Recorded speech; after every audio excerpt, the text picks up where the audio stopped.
I left in August 1973. I thought to my husband, I said, let me go to England first and I will see, because I'd heard about racism and so on. And Ugandan exodus had happened as well by then. And so we were a bit worried about, what could happen in Kenya as well. Should we make a move to Britain?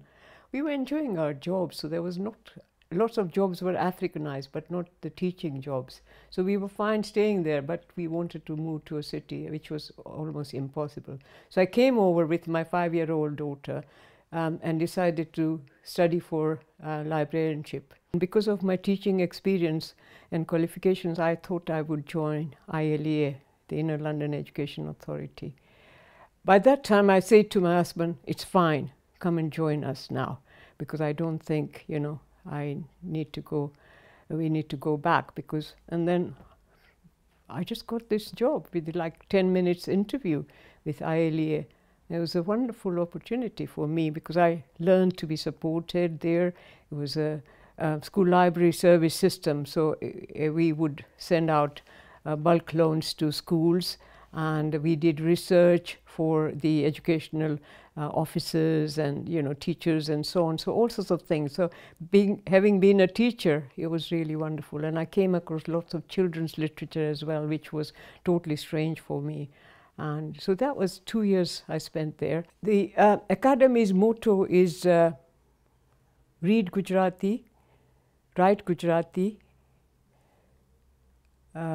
learn Gujarati and live Gujarati.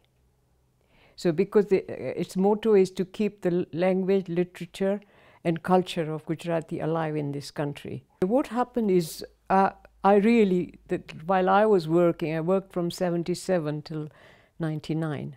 I retired a year before I was 60. So it was the peak of kind of multiculturalism, and the demand was there.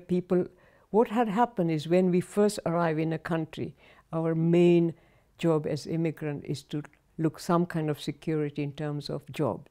So you're worried about your work. Once you find a work, you find a home, you manage to buy a home, gradually you settle down, and then you start looking at other cultural needs. And your children matter to you, and because in East Africa, although as I said, we were living in Africa, we lived Hinduism or we lived Indian culture.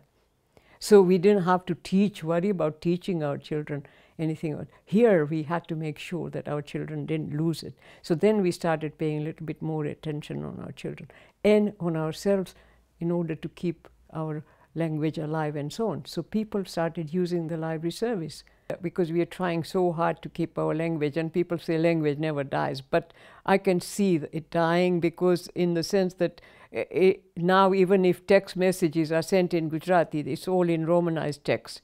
So it may exist as a very poor